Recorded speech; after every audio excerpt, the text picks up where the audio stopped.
रहीमन पानी राखिए बिन पानी सब सून, पानी गए ना उबरे मोती मानुष चून। नमस्कार, मैं हूं विजय त्रिवेदी और आपने देखना शुरू कर दिया है हमारा खास शो सत्य की विजय, यानी सिर्फ सच। यहाँ ना किसी का एजेंडा है और ना हो हल्ला। 100% रिसर्च के आधार पर हम सिर्फ सच दिखाते हैं।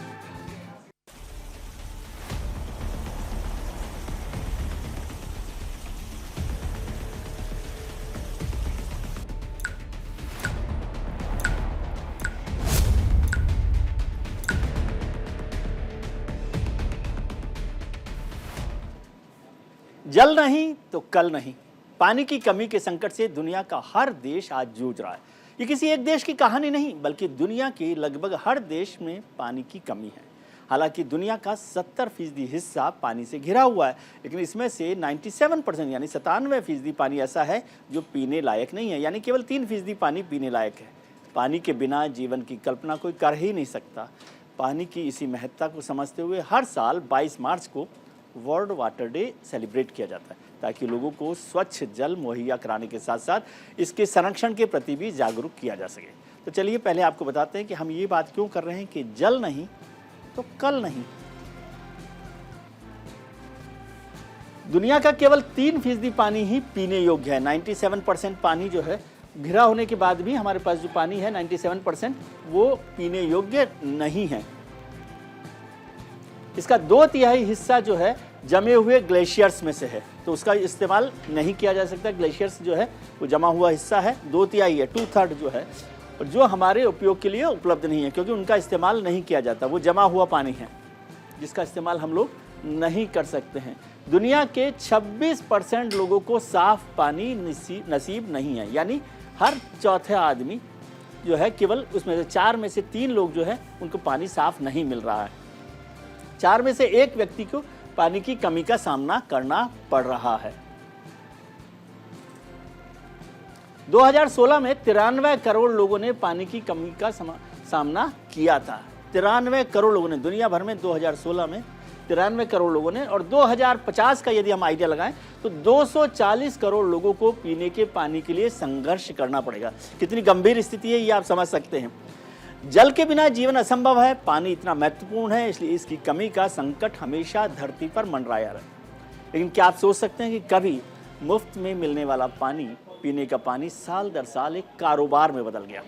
हम बोतल बंद पानी की बात कर रहे हैं। यूनाइटेड नेशंस यूनिवर्सिटी इंस्टीट्यूट की रिपोर्ट कहती है कि दुनिया भर में सिर्फ बोतल बंद पानी से $270 बिलियन की कमाई हो रही है। $270 अरब की कमाई हो रही है, और हर साल $350 बिलियन की लीटर की खपत हो रही है। देखा जाए तो दुनिया में आज हर व्यक्ति औसतन इस बोतल बंद पानी पर हर साल करीब 2,805 रुपये से ज़्यादा खर्च करा, यानी बूंद बूंद की कीमत है। आइए अब आपको बोतल बंद पानी का कारोबार कैसे फैल रहा है इसको समझाते हैं। बूंद बूंद की कीमत है।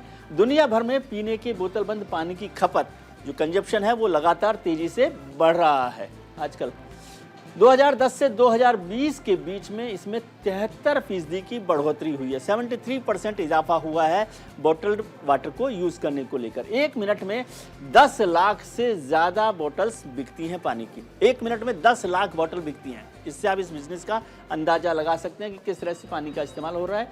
हम जितना पैसा बोतल बंद पानी पर खर्च करते हैं, बहुत महत्वपूर्ण बात है जिसको आप समझ सकते हैं कि हम जितना पैसा बोतल बंद पानी पर खर्च करते हैं, यदि उसका हिसाब लगाया जाए, उससे आधे पैसे में पूरी दुनिया को स्वच्छ जल, साफ पानी पीने को मिल सकता है। जितना पैसा खर्च कर रहे हैं उससे आधे में हमें साफ पानी मिल सकता है। अब बात करते हैं भारत में पानी के स्टेटस की। पीने के पानी का क्या हाल है भारत में। हालांकि बहुत सारी सरकार की योजनाएं चल रही हैं पानी का स्टेटस, पानी को कंज्यूम करने के मामले में भारत नंबर के जो टॉप के जो देश हैं, 10 देश, उसमें आते हैं। उसको भी एक बार समझ लेते हैं कि क्या चल रहा है, भारत का स्टेटस क्या है पानी का। पानी कंज्यूम करने के मामले में भारत नंबर टॉप 10 देशों में आता है। जो पानी का इस्तेमाल हो रहा है उसका 10 देश जो है उसमें भारत का नंबर है। भारत में दुनिया के 4% यानी 4% फ्रेश वाटर सोर्सेज ही मौजूद हैं। हम 10 देशों में तो हैं, लेकिन हमारे पास जो फ्रेश वाटर सोर्सेज हैं वो केवल 4% हैं, और 33 लाख वर्ग किलोमीटर के एरिया के में जो इस्तेमाल आने वाला पानी है वो मौजूद है। 33 लाख स्क्वायर किलोमीटर में हमारे पास जो पानी है वो उसका हम इस्तेमाल कर सकते हैं। आज की तारीख में 700 में से 256 जिलों में भूजल का स्टेटस नाजुक या ज़्यादा शोषित है, यानी बहुत अंडरग्राउंड चला गया है। जो ग्राउंड वाटर लेवल है वो लगातार कम हो रहा है। 700 में से 256, करीब करीब आधे जो शहर हैं उनकी हालत है। 10 करोड़ से ज़्यादा लोग खराब गुणवत्ता वाला पानी पीने को मजबूर है। दो चीज़ें होती हैं, एक तो पीने का पानी नहीं मिल रहा, जिनको मिल रहा है उसमें 10 करोड़ से ज़्यादा लोगों को खराब पानी मिल रहा है। चलिए अब बात करते हैं नमामि गंगे योजना की, सरकार की बड़ी महत्वपूर्ण योजना और हर घर नल, उस जल योजना की भी बात कर लेते हैं जो सरकार ने चलाई है। इस मौजूदा सरकार में इन दोनों योजनाओं पर बड़ा काम हुआ है, लेकिन उन योजनाओं में क्या हो रहा है? हर घर नल से जल योजना को देखिए, ग्रामीण और पिछड़े इलाकों में पीने का पानी पहुंचाना इसका मकसद है इस योजना का। और नमामि गंगे योजना में जून 2014 में फ्लैगशिप कार्यक्रम शुरू किया गया जिसका नाम दिया गया नमामि गंगे योजना। इससे पहले अलग योजना चलती थी। 2 साल में, पिछले 2 साल में हर घर नल योजना में 5.5 करोड़ घरों तक नल से जल पहुंचाया जा चुका है। 5.5 करोड़ घरों में ये नल जो है लगाया गया है। और नमामि गंगे योजना में 2014 से 2023 तक लगभग 14,000 करोड़ रुपए रिलीज किए गए हैं। 14,000 करोड़ रुपए। 2023 तक हर घर नल योजना का प्रोजेक्ट है, उसमें 9.35 करोड़ तक के घरों तक पीने का पानी पहुंचाने का लक्ष्य रखा गया है। और नमामि गंगे में 2026 तक 22,500 करोड़ रुपए खर्च करने का प्रस्ताव है, ये आवंटित किए गए हैं। 2024 तक 6 लाख गांवों तक, जो देश के 6 लाख गांव हैं, यानी हर गांव तक ये पानी पहुंचाने का लक्ष्य रखा गया कि वहां हर गांव में, हर घर में नल हो। और नमामि गंगे में 5 राज्यों के 97 स्थानों पर गंगा नदी के जल की गुणवत्ता का मूल्यांकन हो रहा है कि वो किस तरह से है, क्या इस प्रोजेक्ट से कितना फायदा वहां पर हुआ है।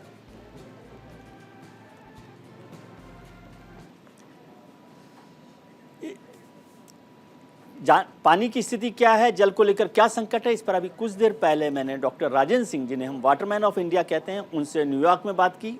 उनको एक बार सुन लेते हैं, फिर आगे चलेंगे। देखिए, सरकारों को शक्ति समझ में आती है, पावर समझ में आती है, और संयुक्त राष्ट्र संघ को भी यही समझ में आता है। उनको जो जल की आत्मा है और जिस आत्मा से हम सब बनते, चलते और पोषित होते हैं, ये कदाचित समझ में आता नहीं है। और वो 22.5 करोड़ किसकी जेब में गए, जरा पूछ लो। देखो, मेरी माँ गंगा की जो बीमारी है ना, वो हृदय रोग की बीमारी है। उसको इन्वायरमेंटल फ्लो चाहिए नदी में, उसको दांतों का डॉक्टर दे दिया है इन्होंने, जो घाट बनाता है। और कहीं कहीं हमारी माँ गंगा को ब्यूटी पार्लर की दुकान पे भेज दिया है, ब्यूटिफिकेशन के नाम पर वो सारा पैसा चला गया। इससे मेरी माँ गंगा का इलाज नहीं होगा। मेरी माँ गंगा हृदय रोग की रोगी है, उसको प्रवाह चाहिए, उसको पर्यावरणीय प्रवाह चाहिए।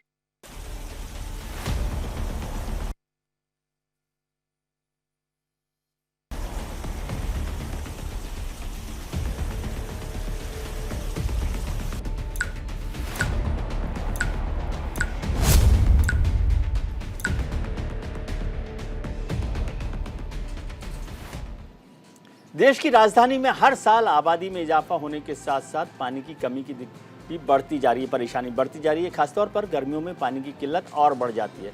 इसके बावजूद जिसे पानी आसानी से मिल रहा है वो इसका महत्व नहीं समझ पाते। इसलिए पानी का नल घंटों तक खुला छोड़ देना हो, नहाने में बेहिसाब पानी का इस्तेमाल करना हो, गाड़ी धोने के लिए बेहिसाब पानी बहा देना हो, और ये सब बात किसी एक घर की बात नहीं है, ये कहानी घर घर की है। ऐसे में सवाल उठता है कि क्या हम पानी को लेकर लापरवाह हैं? क्या बोतल बंद पानी भविष्य के लिए खतरे की घंटी है? और क्या जल संकट से निपटने के लिए हमारी सरकारें सजग हैं, जागरूक हैं? आज इसी मुद्दे पर चर्चा करेंगे। हमारे साथ जुड़ रहे हैं बेहद खास मेहमान, नीति आयोग के सलाहकार जल और भूमि संसाधन अविनाश मिश्रा साहब, CSE के senior programme manager of water programming Sushmita Sen Gupta ji हमारे साथ जुड़ रहे हैं, एनवायरमेंट एक्टिविस्ट विक्रांत शर्मा साहब हमारे साथ जुड़ेंगे, और IIT दिल्ली के प्रोफेसर AK गोसाई साहब हमारे साथ जुड़ रहे हैं। आप सबका बहुत बहुत स्वागत है। मिश्रा साहब, अभी कुछ देर पहले मैंने बात की डॉक्टर राजेंद्र सिंह से, वो यूनाइटेड नेशंस में फर्स्ट वाटर मिशन पर बोलने के लिए गए हैं। उन्होंने कहा कि हम जो है, बीमारी तो हो गई है हार्ट अटैक की, लेकिन दिखा डेंटिस्ट को रहे हैं, इसलिए पानी की परेशानी जो है वो ठीक नहीं हो रही। कैसे भारत सरकार कर रही है, नीति आयोग की क्या योजनाएं, कैसे हम इस संकट से निपट सकते हैं? देखिए, उनका कहना राजेंद्र सिंह जी का ठीक है, क्योंकि वो कम्युनिटी पार्टिसिपेशन को प्रमोट करते हैं, तो जी। उनका सोच है कि हर जगह जहाँ पर कम्युनिटी पार्टिसिपेशन हो वहीं काम होता है। जी। ऐसा नहीं है, हमें बहुत सारा इंफ्रास्ट्रक्चर क्रिएट करना है। देश के 6 लाख गांवों तक पाइप वाटर डिस्ट्रीब्यूशन सिस्टम के हिसाब से पाइपलाइन ले करना था, और हमने 59% पाइपलाइन ले कर दी है जी। अभी तक, और 2024 तक हम 100% घरों में जी। नल का पानी पहुंचा देंगे। जी। और ये नल का वो पानी है कि जिसमें कि टेस्टिंग किट दी गई है, जी। तो क्वालिटी वाटर पहुंचा देंगे। जी। जहाँ तक ये तो रहा कि उसका सवाल जो हम लोग कैसे घरों में पानी पहुंचा रहे हैं। जी। यहाँ रिवर क्लीनिंग की बात आती है कि जो गंगा नदी है 5 स्टेट से पास होती है, जी। और नमामि गंगे का जो प्रोग्राम 2014 में शुरू किया था, जी। उसमें आप देखेंगे कि अभी तक हमने जो 14-15 हजार करोड़ रुपए खर्चा किया, जी। उससे क्वालिटी स्टैंडर्ड काफी इम्प्रूव हुआ है। जी। बहुत सी जगहों पर घाट बने हुए हैं, और जो डायरेक्टली पानी गंगा नदी में आता था, अब वो सीवेज ट्रीटमेंट प्लांट के थ्रू फिल्टर्ड होकर वो पानी आ रहा है, जी। और वो भी हम उसको रिसर्कुलेट कर रहे हैं, मतलब वहीं पर यूज करना चाह रहे हैं जहां पर वो जनरेट हुआ है, जी। ताकि गंगा में अविरल और निर्मल धारा रहे। जी। लेकिन जैसा कि आप समझेंगे कि गंगा नदी के पोल्यूशन में काफी टाइम लगा, तो क्लीनिंग में भी टाइम लग रहा है, लेकिन इतना टाइम फिर भी नहीं। आप देखेंगे कि एक्वेटिक लाइफ रिवाइव हो गई है, और डॉल्फिन्स भी आई हैं, और ये तो खुद ही देखा जा सकता है, बहुत लोग महसूस कर रहे हैं। तो क्वालिटी इंप्रूव हुई है, और ड्रिंकिंग वाटर फैसिलिटी हमने पहुंचाई है। जी। जहां तक मुझे सवाल है कि सरकार का इंफ्रास्ट्रक्चर डेवलपमेंट और इंफ्रास्ट्रक्चर सपोर्ट बहुत जरूरी है। जी। हम लोग 10 लाख करोड़ रुपए का बजट है, और इस साल ही जल जीवन मिशन के लिए करीब करीब 70,000 करोड़ रुपए का खर्चा करने 60,000 करोड़ रुपए करीब करीब है। जी।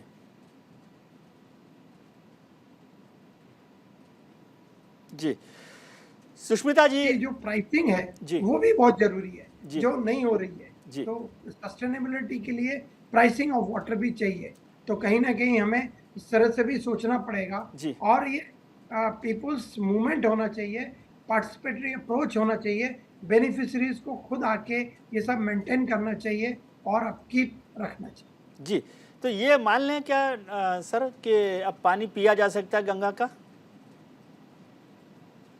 जहाँ तक बाथिंग स्टैंडर्ड का पानी की बात थी, और थोड़ा सा डिफरेंस है बाथिंग स्टैंडर्ड वाटर और ड्रिंकिंग वाटर। जी। तो ड्रिंकिंग वाटर पोर्टेबल वाटर होता है, उसमें इक्वली देखना पड़ता है। जी। उसमें हम ये देख सकते हैं कि किस हद तक बीओडी है, जी। बायोलॉजिकल ऑक्सीजन डिमांड है। जी। तो जहाँ तक सवाल है कि गंगा के बहुत से स्ट्रेचेज हैं जहाँ पे पानी ड्रिंकिंग वाटर स्टैंडर्ड है, और कहीं कहीं पर उसको हम उस तरह से इम्प्रूव कर रहे जी। हैं। अभी हम लोग dynamic real time water monitoring, Ganga river water monitoring start कर रहे हैं, और उसके बाद ये हम जी, पक्का ठीक। कंफर्म कर सकेंगे कि ये ड्रिंकिंग वाटर क्वालिटी स्टैंडर्ड है। जी। सुष्मिता जी, थोड़ा सा समझाइए, आप वाटर प्रोग्रामिंग पर बहुत काम कर रही हैं।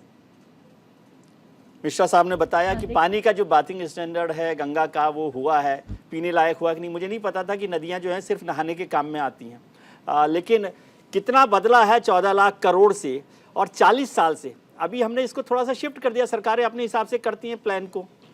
अब हमने 2014 से कर दिया, वैसे काम 1985 से चल रहा है।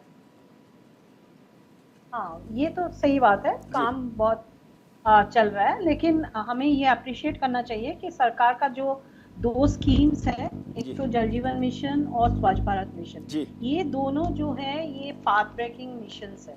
ये हमें थोड़ा सा ध्यान देना होगा, क्योंकि पहले का जो भी स्कीम्स है ना, इतना मतलब ध्यान से नहीं बनाया गया है। तो काफी उम्मीद हम रख रहे हैं ये दोनों मिशंस पे, जल जीवन मिशन और स्वच्छ भारत मिशन, और जो रिलेटेड है आपका नमामि गंगे से भी। तो वाटर सैनिटेशन जो है, तो ये जो हमारा ऑर्गेनाइजेशन है, वाटर सैनिटेशन अलग से नहीं देखते हैं। एक ही आप बोल सकते हैं, एक ही कॉइन का दो पहलू है। क्योंकि ये जो पानी है, जो अभी सर बोल रहे थे, जो पानी है तो ये सस्टेनेबिलिटी सिर्फ नल से पानी नहीं पहुंचाना है, सोर्स सस्टेनेबिलिटी के ऊपर भी देखना है, क्योंकि क्लीन वाटर जो है और सस्टेनेबल वाटर जो है ये हमारा मेन फोकस है। ये जो आप गंगा में बोल रहे हैं पानी पीने लायक है कि नहीं, ये पहले हम देखेंगे कि पानी का जो सस्टेनेबिलिटी है कि नहीं। इसका मतलब है क्लीन वाटर हमें चाहिए। इसका मतलब है सैनिटेशन के ऊपर भी हमें अभी ध्यान देना है, जो स्वच्छ भारत मिशन का मेन फोकस है। तो आपको जो क्लीन वाटर चाहिए, ना सिर्फ पानी के बारे में बट आपको सैनिटेशन के बारे में भी सोचना है। आपको कोई ग्रे वाटर मतलब जो वाटर आपका किचन या बाथरूम से आ रहा है उसको ऐसे बहने ना दें, उसको ट्रीट करके रीयूज करें। जो टॉयलेट्स बन रहा है वो टॉयलेट सही हो। गंगा किनारे इतने सारे गांव हैं तो वहां पे टॉयलेट्स भी सही तरह से बनाया जाए और फीकल स्लज जो है उसका भी मैनेजमेंट सही तरह से हो, तभी आपका जो है जो वेस्ट वाटर बोलते हैं गंदा पानी जो है वो घरों से या नालों से ये गंगा तक नहीं पहुंचेगा। हम लोग ट्रीट करके उसको रीयूज कर लेंगे और जितना भी हो सके तो इसको ग्राउंड वाटर में रिचार्ज करेंगे, तभी साफ पानी अगर रिचार्ज करेंगे तो ग्राउंड वाटर भी ऊपर आएंगे, सैनिटेशन का भी ध्यान होगा और रिवर क्लीनिंग भी साथ साथ होता जाए। जी प्रोफेसर गोसाई, दो बातें हुई पानी को लेकर, एक हमारे हर घर नल योजना है, दूसरा नदियों को लेकर बात हुई, खासतौर से गंगा की बात हो रही है। हर घर नल को लेकर कुछ कहा गया, मुझे विद्वान लोगों ने कहा जो वाटर प्रोग्रामिंग पर काम कर रहे हैं, वाटर पर एनवायरनमेंट में काम कर रहे हैं, उन्होंने कहा हर घर नल से नल पहुंचा सकते हैं, जल भी पहुंचाएंगे कि नहीं पहुंचाएंगे, पहली बात। और जो नदियों की सफाई का काम है उससे पीने का पानी मिलेगा नहीं मिलेगा, ये क्या है हिसाब, आपको क्या लग रहा है? ये बहुत अच्छा क्वेश्चन है। आई थिंक मैं थोड़ा सा इस तरह से समझाऊंगा कि एक तो सबसे ज़रूरी है हमारा नेशनल वाटर पॉलिसी में भी ये देखा जाता है कि बेसिन लेवल पे, रिवर बेसिन, हर एक बेसिन का अपना एक एरिया है, उसमें कितना वाटर अवेलेबल होता है, दैट इज़ समथिंग जो कि हमें पहले देखना है। वो थोड़ा सा हर साल, एक साल खराब हो सकता है, एक साल एवरेज हो सकता है, एक साल बहुत बढ़िया हो सकता है, उसमें वेरिएबिलिटी रहेगी। लेकिन सबसे जो इम्पोर्टेंट चीज़ है कि हमारे बेसिन जो है उसमें जितनी अवेलेबिलिटी है पानी की, उससे ज़्यादा हम उसके ऊपर डिमांड डाल रहे हैं। तो ये इस तरह हो गया कि आपका आमदनी तो 100 रुपया है लेकिन आप खर्चा 110 रुपये कर रहे हैं, जो कि सस्टेनेबल नहीं है। क्योंकि ये चीज़ रिफ्लेक्ट होती है कि आपके हर बेसिन में ऑलमोस्ट जो ग्राउंड वाटर टेबल है वो हर साल नीचे जाता जा रहा है। वो दिखाता है कि आपका जो अवेलेबिलिटी है पानी की, जो आपका डिफिसिट है, जैसे मैंने कहा 100 रुपये के वर्ष 110 रुपये, जो डिफिसिट है 10 रुपये का, वो आप ग्राउंड वाटर से पूरा कर रहे हैं, तो ये सस्टेनेबल नहीं है। ना आपकी वो जो बात आपने क्वेश्चन पूछा है कि ये जो हम हर घर पानी पहुंचा रहे हैं, बहुत अच्छी योजना है, सबको पानी मिलना चाहिए, वो रिस्पॉन्सिबिलिटी है स्टेट की। लेकिन अगर आपके ये जो एक्स्ट्रा पानी जो है उसके सोर्सेज कहाँ हैं, अगर आपका सोर्स वही ग्राउंड वाटर है जिसमें कि ऑलरेडी पहले से ही कमी है, उसमें अगर ये और डिमांड डाल देंगे तो वो नहीं चलेगा, वो सस्टेनेबल नहीं है। एक टाइम आएगा जबकि आपके नल तो है लेकिन पानी नहीं उसमें मिलेगा। तो इसलिए जब हम रिवर बेसिन मैनेजमेंट प्लानिंग करते हैं उसमें ये देखना जरूरी है कि आपका टोटल पानी कितना है, टोटल आपने डिमांड कितनी डाली है, और उसके लिए आपको अगर डिमांड ज़्यादा हो गई है तो उसको डिमांड को कम करना पड़ेगा। डिमांड कम करने के लिए आपको जो है वाटर यूज एफिशिएंसी को बढ़ाना पड़ेगा। जैसे आप अगर खेती में अगर आप 100 यूनिट यूज़ करते हैं और उसमें आपकी 35% एफिशिएंसी है, अगर मैं एफिशिएंसी को 65% कर देता हूं तो मेरा ऑलमोस्ट आधे पानी में काम हो जाएगा। ये जो आपका पानी जो बचा है वो फिर आप यूज कर सकते हैं बाकी चीजों की, और जो डिमांड आपकी बढ़ रही है। इस तरह से सिटी लेवल पे अगर आप दोबारा से पानी जो है उसको रीयूज करना शुरू कर देते हैं, आप सीवेज को ट्रीट करके कुछ कामों के लिए उस पानी को यूज करते हैं, तो आपकी डिमांड कम हो जाएगी। तो ये देखना साथ साथ बहुत जरूरी है। अगर ये देख के चलेंगे, ये साइंटिफिक चीजें हैं, तो इसलिए साइंटिफिक एनालिसिस करने के बाद अगर हम अपनी प्लानिंग करते हैं और उसमें पहले दिखाते हैं कि ये कैसे पूरा होगा सबकी डिमांड, फिर ये सस्टेनेबिलिटी आएगी। ठीक है, विक्रांत शर्मा साहब हमारे साथ जुड़े हैं। विक्रांत जी, आपका बहुत बहुत स्वागत है। आपने मिश्रा साहब को भी सुना होगा, सरकार अपनी तरफ से काम कर रही है। 22,000 करोड़ रुपए गंगा नमामि गंगा योजना में लगाए गए हैं, जिसमें से 14,000 करोड़ रुपए खर्च हो गए हैं। 60,000 करोड़ रुपए जल शक्ति मिशन का जो जल मिशन है उस पर लगाए गए हैं। एक्टिविस्ट का मतलब सिर्फ सरकार के खिलाफ झंडे उठाना होता है, या जो सरकार कर रही है उसको कम्युनिटी सपोर्ट के साथ आगे ले जाना होता है? देखिए, एक लंबे समय से हम लोग सरकार जहां तक नहीं पहुंच रही है वहां पहुंच करके गांवों को और आम आदमी को पानी देने की कोशिश कर रहे हैं, जिसमें जलपुरुष राजेंद्र सिंह का काम काफी बड़ा काम है। और हिंदुस्तान में ऐसे बहुत सारे वॉलंटियर्स हैं, एक्टिविस्ट हैं, जो एक एक तालाब, छोटी छोटी जलधाराओं पर काम कर रहे हैं। जी। सरकार जो गंगा को लेके, पानी को लेके जो काम कर रही है, मैं अक्सर अपनी हिंडन नदी को जो मैंने पदयात्राएं की उसमें मैंने देखा, सरकार ने पानी के काम के नाम पर पानी की टंकियां बना करके लोगों को बोरिंग करके पानी देने का काम किया है, हैंडपंप लगाए हैं। एग्जैक्टली पानी का जो संरक्षण है उसको लेकर के बड़े स्तर पर कोई काम नहीं हुआ है। गवर्नमेंट सोचती है कि पानी का काम का है मोटर लगाना, समरसेबिल लगाना, ट्यूबवेल लगाना, पानी की टंकी बनाना, पानी की पाइपलाइन बिछाना, और ये जो पैसा है बड़े स्तर पर इन चीजों में खर्च हो जाता है। पानी की संरचना, बारिश के पानी को लोकल लेवल पर रोकने को लेकर के कोई बहुत बड़ा काम इस मुल्क में दिखाई नहीं देता, और अगर कुछ काम होता हुआ दिखता है तो वो एक्टिविज्म के द्वारा, समाज की अपनी रचनाओं के द्वारा, गांव वालों के द्वारा किया गया दिखाई देता है। तो सरकार कुछ नहीं कर रही है आपके हिसाब से? नहीं, मैं ऐसा नहीं कह रहा हूँ कि सरकार कुछ नहीं कर रही है, लेकिन सरकार, चूंकि सरकारें बदलती रहती हैं और हर नई सरकार पिछली सरकार की योजनाओं को बदल देती है, तो जो काम शुरू होता है वो अगली सरकार फिर उसको जीरो पे लाके खड़ा कर देती है। अब आप देखिए कि यही हुआ, यमुना दिल्ली में सड़ गई, उसके ऊपर से निकलते वक्त हम सब लोग नाक पे कपड़ा रख लेते हैं। यही दशा और जगह की है।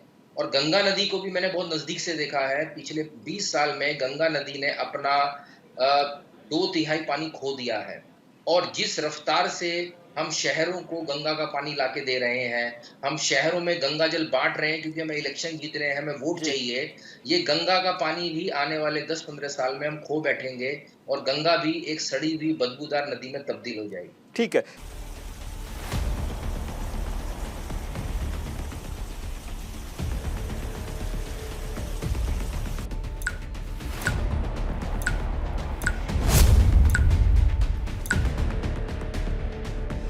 चर्चा कर रहे हैं जल संकट की। हमारे साथ बहुत ही विद्वत पैनल हमारे साथ जुड़े हुए हैं।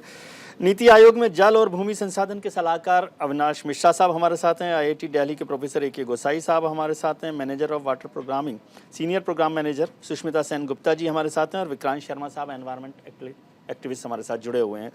मिश्रा साहब, दो बातें मुझे समझनी है आपसे कि सरकार पैसा भी बहुत खर्च करती है किसी भी योजना पर, और उसकी नीयत पर भी शक नहीं होता, फिर भी क्यों ऑप्टिमम या एक्सपेक्टेड रिजल्ट नहीं आते और ऑन टाइम नहीं आते? इसकी क्या बड़ी वजह आप समझते हैं? देखिए, हम ये नहीं कह सकते कि एक्सपेक्टेड रिजल्ट नहीं आते। जैसे कि मैंने अभी थोड़ी देर पहले आपसे कहा कि जल जीवन मिशन में हम लोग पाइप वाटर सप्लाई 59% हाउसेस में कवरेज कर दिया है, और 100% हो जाएगा। लेकिन अब दूसरी बात है जो कि कई पैनलिस्ट ने रेज किया है कि सोर्स सस्टेनेबिलिटी नहीं है। मतलब आपके टैंक बन गया, पानी नहीं है। उसके लिए देखिए, आप देखेंगे कि 90% पानी हम लोग एग्रीकल्चर सेक्टर में यूज कर रहे हैं। तो एग्रीकल्चर सेक्टर में क्या किया जाए? एग्रीकल्चर सेक्टर में हम लोगों ने माइक्रो इरिगेशन इंट्रोड्यूस किया है। उसके लिए सरकार पैसा खर्च कर रही है, और पहले जब 7 मिलियन हेक्टेयर था, आज वो 15 मिलियन हेक्टेयर, 18 मिलियन हेक्टेयर तक हमने माइक्रो इरिगेशन का कवरेज किया है, जहां पर कि फार्मर्स को इकोनोमाइज कर रहे हैं। उसके अलावा जो repair, renovation, rejuvenation of water bodies है, आपने देखा होगा कि traditional water system, Amrit Sarovar और मनरेगा, जिसमें कि हम लोग 60 से 70 हजार करोड़ हर साल खर्चा करते हैं, उसका 60% सिर्फ वाटर कंजर्वेशन स्ट्रक्चर्स को क्रिएट करने के लिए और उस सब के लिए हम लोग कर रहे हैं। वाटरशेड मैनेजमेंट की बहुत सी स्कीम चल रही है।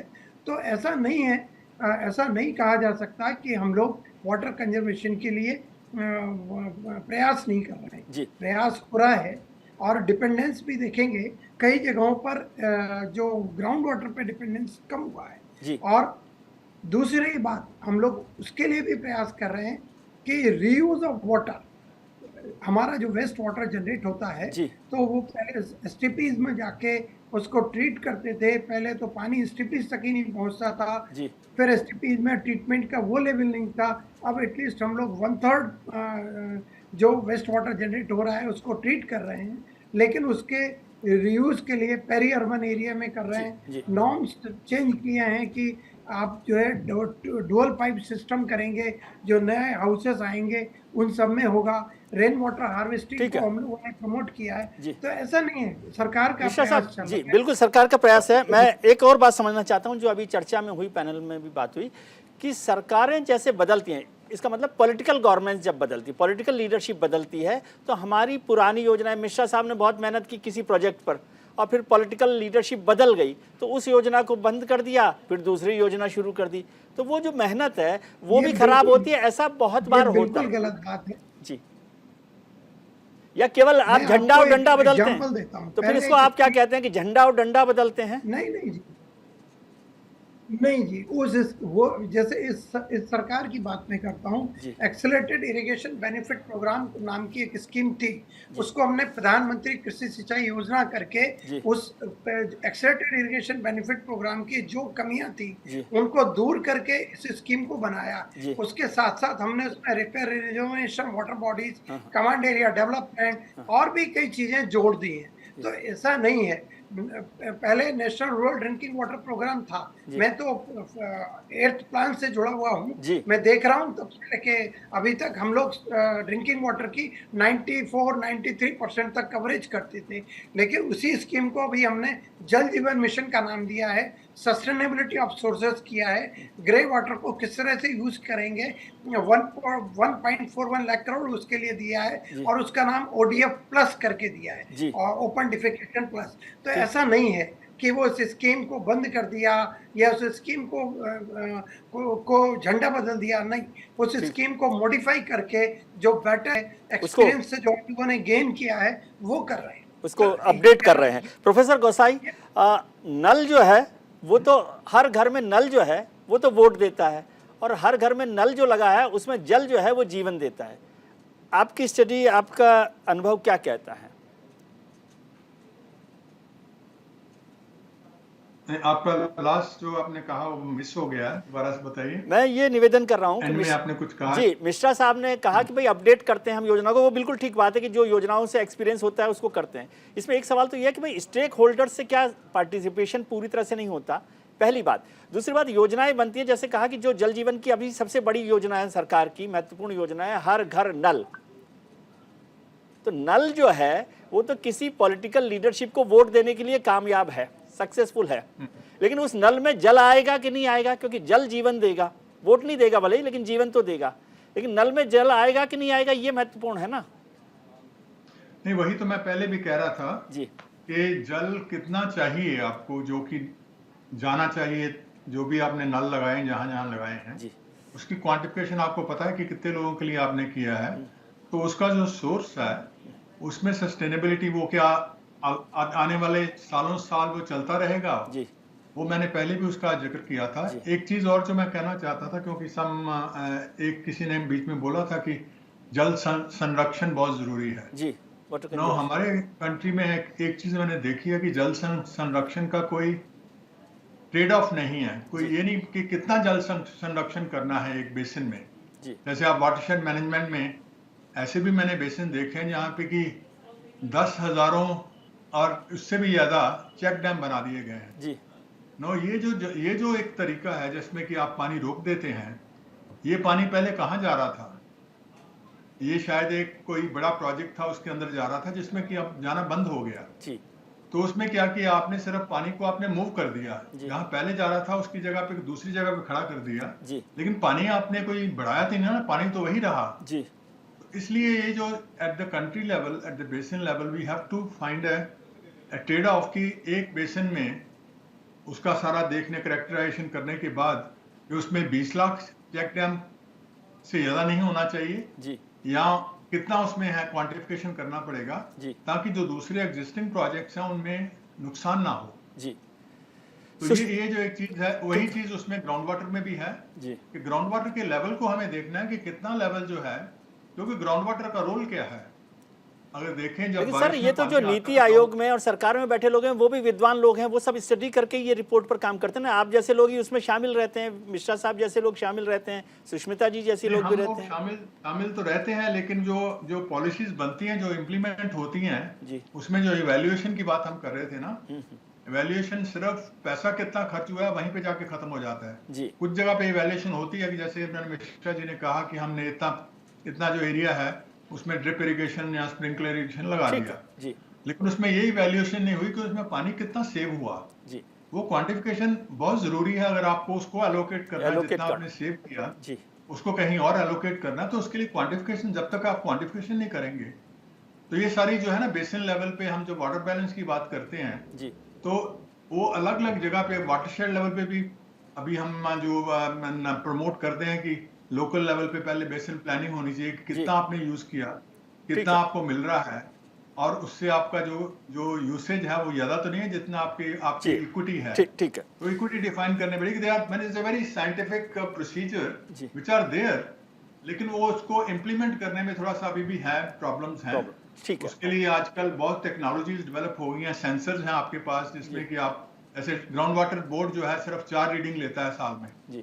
अब सेंसर्स आ गए हैं जिसमें अगर हर रोज भी अगर आप हर मिनट भी रीडिंग तो वो आती रहती है। ठीक है, तो ये सारे जो प्रोसीजर्स हैं फॉर इवैल्यूएशन एंड मॉनिटरिंग वो इम्प्लीमेंट करने का टाइम आ गया है, वो बहुत जरूरी है इम्प्लीमेंट करना। सुष्मिता जी, एक और बात हो रही थी कि कम्युनिटी पार्टिसिपेशन की। यदि हम हमारी इंडियन हिस्ट्री को ही देखें, चर्चा करें, तो हमारे गांवों में, हमारे कस्बों में पहले पानी की भले ही रिसोर्सेज कम थे, लेकिन जो कुएं थे, बावड़ियाँ थी, जोहड़ थे, तालाब थे, उनसे पानी का इस्तेमाल हो रहा था। राजस्थान के गांवों में पानी का स्टोरेज की व्यवस्थाएं थीं, वो सब हमने बंद किए क्योंकि हम विद्वान लोग आ गए और हमने कहा नहीं, इस तरह से नहीं होगा, नए तरीके से होगा। तो जो पुराने हमारे रिसोर्सेज थे उनको बंद कर दिया और नई योजनाओं से भी कोई बहुत बड़ा फायदा नहीं हुआ। क्या आप देख रहे हैं कि कम्युनिटी पार्टिसिपेशन को लेकर सरकारों की योजनाओं में कुछ दुविधा है? देखिए, ये जो पानी का पॉलिसीज और ये सब हो रहा है, प्रोग्राम्स हो रहा है, ये एकदम से शुरुआत में हो रहा है जी। आप फर्स्ट 5 ईयर प्लान आप देखेंगे 50 से जी, वहां से आप देखेंगे अभी तक कितने सारे प्लान्स बने हैं आप देखेंगे, और हर बार आप देखेंगे टोटल कवरेज से फेलियर होके फिर अनकवर्ड हो जाता है जी। तो अभी जो हम लोग सरकारी जितने भी स्कीम्स देखे हैं, ये वाला पार्ट बहुत हमें देखने में आया कि क्योंकि कम्युनिटी पार्टिसिपेशन नहीं था, हर बार ये स्लिपेज हम देखे हैं जी। आप लास्ट पार्लियामेंट कमेटी का जो रिपोर्ट होगा उसमें भी आप देखेंगे, तो उसमें भी आप देखेंगे कि कितने सारे स्लिपेज हुआ है, टोटल कवर्ड से अनकवर्ड हो गया जी।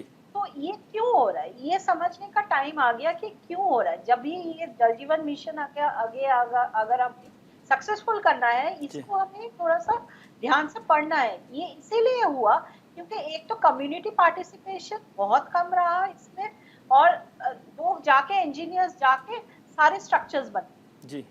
कितना जरूरी है, उसका लोकल कंडीशन क्या है, ये तो कम्युनिटीज बताएंगे, है ना। तो वो प्लान में कम्युनिटीज कहीं पे मिसिंग था। तो अगर हमें जल जीवन मिशन को सक्सेसफुल करना है, सोर्स को सस्टेनेबल करना है, सिर्फ पाइपलाइन नहीं डालना है, तो हमें ये ध्यान देना बहुत जरूरी है कि कम्युनिटी जो प्लान बनेगा उसमें कम्युनिटीज आ जाए। ये सेम टॉयलेट में भी आप देखेंगे कि पहले का जो भी स्कीम्स था स्वच्छ भारत से पहले, हर बार इंजीनियर जाके टॉयलेट बना देते, कम्युनिटी की जरूरत क्या है, कम्युनिटी का क्या नीड है, ये कभी हम लोग सोचा ही नहीं। तो आगे जाके अगर जल जीवन मिशन या स्वच्छ भारत मिशन जैसे मतलब स्कीम्स को, हमें प्लान्स को, प्रोग्राम्स को सक्सेसफुल करना है, कम्युनिटी को इन्वॉल्व करना प्लान में बहुत जरूरी है। ये सिर्फ इंजीनियर नहीं है जी। जी मिश्रा साहब, आपके पास आता हूं, लेकिन विक्रांत जी आप भी इसमें कुछ जोड़ना चाहते हैं? जो बात कम्युनिटी पार्टिसिपेशन की हुई और सरकारी योजनाओं की सफलता की हुई। मैं इसमें ये कहना चाहता हूँ कि जो कम्युनिटी है वो तभी पार्टिसिपेट कर सकती है जब गवर्नमेंट के ऑफिसर्स, गवर्नमेंट के लोगों के पास कोई अच्छी पॉलिसी हो। हम कम्युनिटी के लोग कुछ पॉलिसी नहीं बना सकते और हमारी पॉलिसी पे सरकार इम्प्लीमेंट नहीं कर सकती। लेकिन सर कोई सरकार जानबूझकर खराब योजनाएं थोड़ी बनाती है, वो तो अपनी कोशिश से अच्छी योजना बनाती है ना। हाँ, सरकार अच्छी योजना बनाती है, लेकिन उसमें कम्युनिटी पार्टिसिपेशन के लिए स्कोप बहुत कम होता है। कम्युनिटी पार्टिसिपेशन हो नहीं पाता, और कम्युनिटी के पार्टिसिपेशन को बढ़ाने के लिए उस योजना के दायरे को बढ़ाने की जरूरत होती है, जो नहीं होता है। वो अक्सर एक जो सरकारी योजना निर्भर करती है ठेकेदार पर, टेंडर पर, और एक उस किसी भी प्रकार के बजट को खर्च करने तक समाज उससे जुड़ ही नहीं पाता। अक्सर गांवों में जो भी योजना आती है उसमें ठेकेदार आके अपना कंस्ट्रक्शन करके चला जाता है और गांव के लोग आके फाड़ के देखते रह जाते हैं कि ये हुआ क्या। तो लोग तभी जुड़ेंगे जब उसके अंदर लोगों की सहमति से, लोगों उसके साथ चर्चा करके एक लोकल लेवल पर पॉलिसीज बननी चाहिए। नेशनल लेवल की पॉलिसी गांव में काम नहीं कर पाएगी, गांव की लेवल की पॉलिसी बननी चाहिए। जी मिश्रा साहब, यदि हमारे तीनों जो पैनलिस्ट हैं उनकी बात को आलोचना की तरह नहीं, सुझाव की तरह लें, तो क्या आपको लगता है कि कम्युनिटी पार्टिसिपेशन के लेवल पर कुछ लैक है? विलेज वाटर सैनिटेशन कमेटी है, और मैं जल जीवन मिशन की बात करता हूँ कि जल जीवन मिशन में केंद्र सरकार का जो पैसा है वो 1.41 लाख करोड़ है, और 1 लाख करोड़ स्टेट गवर्नमेंट का, 20,000 करोड़ पंचायत का है। तो अगर कम्युनिटी पार्टिसिपेशन के अभी हम कोई काम कर ही नहीं रहे, तो विलेज वाटर सैनिटेशन कमेटी है, वो कमेटी डिसाइड करती है कहाँ पर वाटर का सोर्स होगा, उसको कैसे रिचार्ज करेंगे, उसकी सस्टेनेबिलिटी क्या होगी, और उसके बाद ही होगा। और यहाँ तक पार्टिसिपेशन है कि उनको महिलाओं को वो टेस्ट किट्स दी गई है, वाटर क्वालिटी को वो चेक करेंगी, और उसके अलावा भी 2000 लेबोरेटरी खोली गई है हर ब्लॉक में, जिसमें कि वो वाटर क्वालिटी चेक कर सकते हैं। लेकिन सर जो पार्टिसिपेशन का मतलब ये भी है कि उनकी जरूरत को हम ध्यान रखते हैं। जैसा मुझे याद है योजना आयोग के वक्त में ये कहा जाता था कि जैसलमेर और श्रीनगर दोनों की योजना आप एक तरह से बना देते हैं पानी को। बिल्कुल ऐसा नहीं हो रहा है। सारी जो है जो अप्रोच है अब बॉटम अप अप्रोच है, टॉप डाउन अप्रोच नहीं है। तो जैसा कि वो लोग सोचते हैं वैसे ही हम लोग कर रहे हैं। जैसे मैंने आपसे कहा कि हमारी एक स्कीम अभी हमने स्टार्ट किया है, अमृत सरोवर, वो बिल्कुल कम्युनिटी पार्टिसिपेशन पे है। या मनरेगा की जो भी वाटर कंजर्वेशन स्ट्रक्चर है वो भी सारे कम्युनिटी पार्टिसिपेशन पे है। वो कहीं भी उसमें गवर्नमेंट इंटरवेंशन सिर्फ टेक्निकल गाइडेंस के लिए है और मॉनिटरिंग के लिए है, और थोड़ा सा बजट कंट्रीब्यूट करने के लिए। जी मिश्रा साहब, एक फोटो में देख रहा था, अभी पानी से जुड़ी हुई नहीं है लेकिन वो शौचालय से जुड़ी हुई योजना से है, जो सरकार की बड़ी महत्वपूर्ण योजना रही। तो उत्तर प्रदेश के ही किसी गांव की तस्वीर किसी ने मुझे भेजी थी, उसमें एक जगह थी मान लीजिए 15x10 की, उसमें 3 टॉयलेट 3 सीट्स एक साथ बनाई हुई थी, 1, 2 और एक इधर तीसरी तरफ। ये कम्युनिटी पार्टिसिपेशन का नतीजा है? नहीं, हो सकता है कि ये निश्चित रूप से वो कम्युनिटी टॉयलेट करके एक स्कीम थी जिसमें उन्होंने पार्टीशन वॉल शायद बनाई नहीं होगी, जैसा आप कह रहे हैं, और वो कहीं ना कहीं सर उसमें तो इतनी जगह ही नहीं थी कि पार्टिसिपेट वॉल बन सके। हाँ बिल्कुल, पंचायत का ही उसमें रोल रहा होगा, उन्होंने शायद स्टेज को उतना देखा नहीं होगा। देखिए आप इतना बड़ा प्रोग्राम करते हैं, 2014 में हमने ODF का ओपन डिफिकेशन फ्री स्टार्ट किया था, 2019 में हमने कवरेज किया, और उस समय 99% कवरेज था।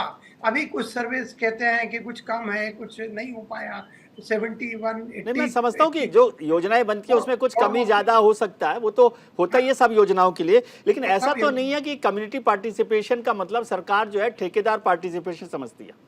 बिल्कुल नहीं है। कम्युनिटी पार्टिसिपेशन में ठेकेदार पार्टिसिपेशन कहाँ होगा, जब सब पंचायत का पार्टिसिपेशन। तो ठेकेदार साहब ही तो सरपंच की साइन करवा के अंगूठा लगवा के ले आते हैं मिश्रा साहब के पास। ऐसी बात है कि जो 3 टायर ऑफ द गवर्नेंस है, हमको कहीं ना कहीं गवर्नेंस के हिसाब से काम करना पड़ेगा, और 3 टायर ऑफ गवर्नेंस में माइनर इरिगेशन, ड्रिंकिंग वाटर और सैनिटेशन पंचायत का सब्जेक्ट है। तो उसमें अगर इस तरह का कम्युनिटी इन्वॉल्व है इस तरह के काम में, तो मेरी समझ में वो ठीक नहीं है, क्योंकि हम लोग इंडिपेंडेंट मॉनिटर भी भेजते हैं, हम लोग आजकल तो पूरा का पूरा GPS टैगिंग भी कर रहे हैं, तो बहुत इजीली मैं इस चीज को एक्सेप्ट नहीं कर सकता। ठीक है, एक चीज़ और समझा दीजिए सर कि जैसे गंगा की बात हुई, नमामि गंगे योजना की, उस पर बहुत काम हो रहा है और बहुत काम बाकी है, क्योंकि अब 40 साल तो इस बात को हो गए। आपके हिस्से का हिस्सा करूँ तो 10 साल हो गए, मतलब इस सरकार का, पॉलिटिकल लीडरशिप का। आपकी बात नहीं कर रहा मैं, मिश्रा साहब की बात नहीं कर रहा, नमामि गंगे प्रोजेक्ट की बात कर रहा हूँ। लेकिन उससे पहले भी बहुत पैसा हमने बहाया है गंगा में, जो गंगा रिवर एक्शन प्लान जो था उसमें। लेकिन एक बात समझाइए मुझे सर, एक छोटा सा सवाल मैं समझना चाहता हूं कि गंगा को साफ करने की योजना पर जितना पैसा आप खर्च कर रहे हैं वो तो बहुत बेहतर बात है, कितना ठीक होगा, लेकिन आप फोटो दिखाएंगे कि हमने घाटों को ठीक कर दिया है, तो म्यूनिसिपैलिटी का काम सेंट्रल प्रोजेक्ट में बताएंगे और कहेंगे घाटों से गंगा ठीक हो जाएगी। नहीं जी, आपने डॉल्फिन के फोटो देखे नहीं होंगे कि गंगा नदी में डॉल्फिन्स भी हैं और डॉल्फिन आ गई हैं और बहुत सी जगह पर एक्वेटिक लाइफ रिवाइव हुई है। तो मैं नहीं समझता कि आपने घाट, सुंदर घाट देख के शायद आप सोच रहे हैं कि सिर्फ घाट का ही काम किया है, जबकि घाट का काम तो करना हमने पिछले कई दिनों से बंद किया हुआ है। हम लोगों ने एसटीपी पे काम कर रहे हैं, एफ्लुएंट ट्रीटमेंट प्लांट पे काम कर रहे हैं। ये जो वेदना है कि हमारे फैक्ट्री चल नहीं रही है, आप कानपुर के टेनरीज से पूछिएगा, उनको पता लगेगा कि हम लोगों ने किस तरह से काम किया है। और आप एक बार गंगा देखें तो आपको लगेगा कि बहुत काम हुआ है। हाँ, लेकिन जहाँ तक आप कह रहे थे कि क्या ये ड्रिंकिंग वाटर स्टैंडर्ड है, तो ड्रिंकिंग वाटर के WHO के हिसाब से डिफरेंट स्टैंडर्ड है, बाथिंग के अलग स्टैंडर्ड। यदि हम 8 साल देख लें, 2014 से 2023 तक के 8 साल 9 साल, तो आप इसको कितने नंबर देंगे 10 में से? नमामि गंगे प्रोजेक्ट को आप काम कर रहे हैं, आप देख रहे हैं, आपने सर्टिफिकेट दिया, कितने नंबर आप देंगे? क्योंकि आपने 22,000 करोड़ में से 14,000 करोड़ खर्च किया है, यदि उसको मान लिया जाए तो वो 60% और अब 1 साल बचा है। देखिए 2500 किलोमीटर लंबी गंगा रिवर है जो कि 5 स्टेट से पास होती है जी। और इस पर रिलीजियस लोगों की फीलिंग है, क्रमेशन भी होता है। सर ये तो सब योजना बनाने से पहले आपको पता था, इसमें कुछ नया नहीं हुआ। बिल्कुल इस सब के होते हुए भी मैं तो कम से कम 90 मार्क्स दूंगा। और आप एक बार गंगा को देखें तो सही। मुझे लगता है कि आपने गंगा देखी नहीं है। गंगा के हाँ, मैंने पिछले हफ्ते के बाद नहीं देखी है सर, पिछले हफ्ते के बाद नहीं देखी है, तो मैं माफी चाहता हूँ। सुष्मिता जी, आप कैसे देखते हैं मिश्रा साहब ने जो बताया प्रोजेक्ट को? आज नमामि गंगे प्रोजेक्ट को 90% मार्क्स दिए हैं मिश्रा साहब ने, मैं उस पर सवाल नहीं कर रहा, मैं आप विद्वान लोग हैं, आप बताएं मुझे। देखिए जो रिसेंट रिपोर्ट्स दिखा रहे हैं सीपीसीबी का, तो उसमें काफी सारी जगह पे जो मैं रिपोर्ट पे जाती हूँ तो दिखाया गया है बीओडी इम्प्रूव हुआ है काफी सारे स्ट्रेचेस जी, क्योंकि हम खुद मॉनिटर नहीं कर रहे हैं, सीपीसीबी का डेटा देख रहे हैं जी। और फीकल कॉलीफॉर्म जो है, जो रॉ सीवेज डंपिंग से होता है, वो इम्प्रूवमेंट की जरूरत है, ये डेटा बोल रहे हैं। मैंने रिसेंट रिपोर्ट्स देखे हैं, इसमें बोल रहे हैं कि recent reports faecal coliform improve करने, क्योंकि काफी सारे डिजायर्ड लेवल से काफी ऊपर है। मान लीजिए वेस्ट बंगाल ले लीजिए या बिहार, झारखंड, ये सब एरिया में ऑब्वियसली फीकल कॉलीफॉर्म बहुत ज्यादा है। और यूपी में तो हॉटस्पॉट्स हैं, जैसे कानपुर मान लीजिए, वाराणसी मान लीजिए, ये सब जो है बीओडी उसमें प्रॉब्लम है। कानपुर में भी तो इलेक्शन होता है मैडम, कानपुर में भी वोट लेना होता है। हाँ, कानपुर में नहीं, देखिए उम्मीद रखना चाहिए, क्योंकि काफी सारे स्ट्रेचेस में इन्होंने दिखाया कि बीओडी, अभी मैं रिपोर्ट पे जा रही हूँ, मतलब क्योंकि हम लोग मॉनिटरिंग एजेंसी नहीं है, सीपीसीबी का रिपोर्ट जो बोल रहा है उसमें बीओडी काफी सारे स्ट्रेचेस में इम्प्रूव हुआ है। रिसेंट हम लोग एक रिपोर्ट मिले थे तो उसमें हमने देखा है, लेकिन फीकल कॉलीफॉर्म का स्टेटस अभी भी खराब है।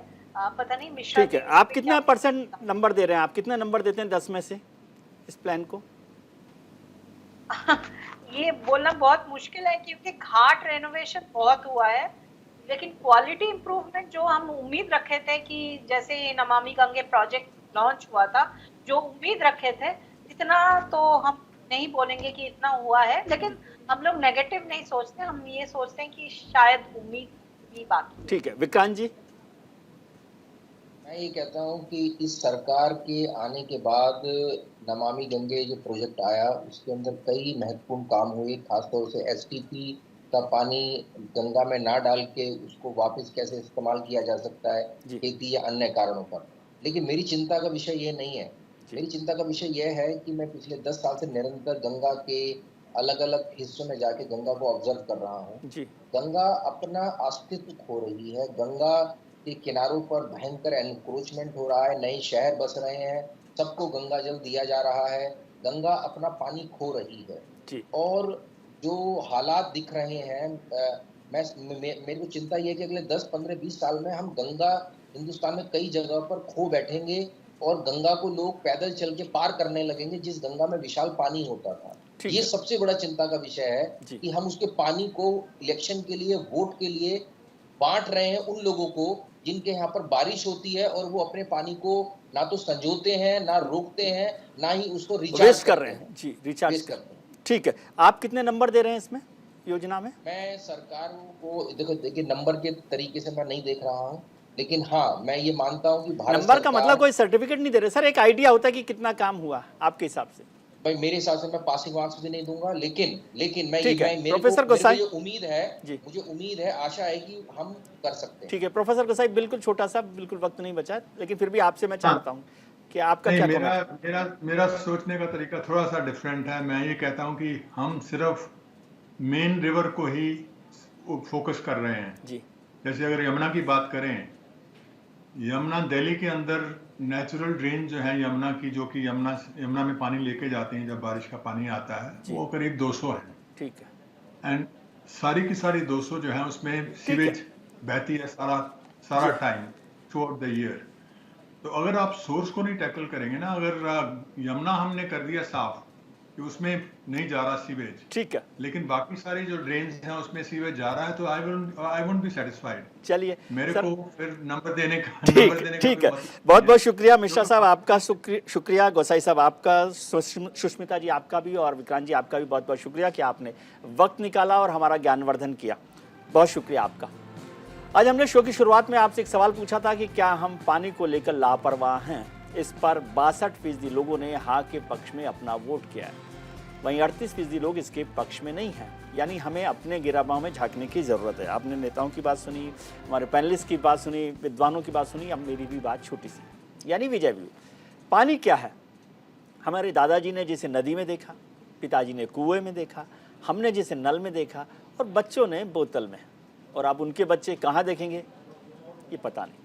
पृथ्वी पर पानी लगातार घटता जा रहा है, ये सच्चाई हम सबको मालूम है, लेकिन अभी हम में से कोई भी इसे लेकर गंभीर नहीं है, क्योंकि हम अपने स्तर पर पानी को बचाने के लिए कुछ नहीं कर रहे। ठीक उसी तरह जिस तरह हम ये जानते हैं कि जो पानी हम रोजाना पी रहे हैं उसके 100% शुद्ध होने की कोई गारंटी नहीं है, लेकिन हम इसकी परवाह नहीं करते। हम यही सोचकर संतुष्ट हैं कि पीने के लिए पानी मिल तो रहा है। वैसे पानी का असली स्वाद तो तब पता चलता है जब हम बहुत प्यासे होते हैं। इसलिए जल बचाएं, जीवन बचाएं, क्योंकि जल नहीं तो कल नहीं।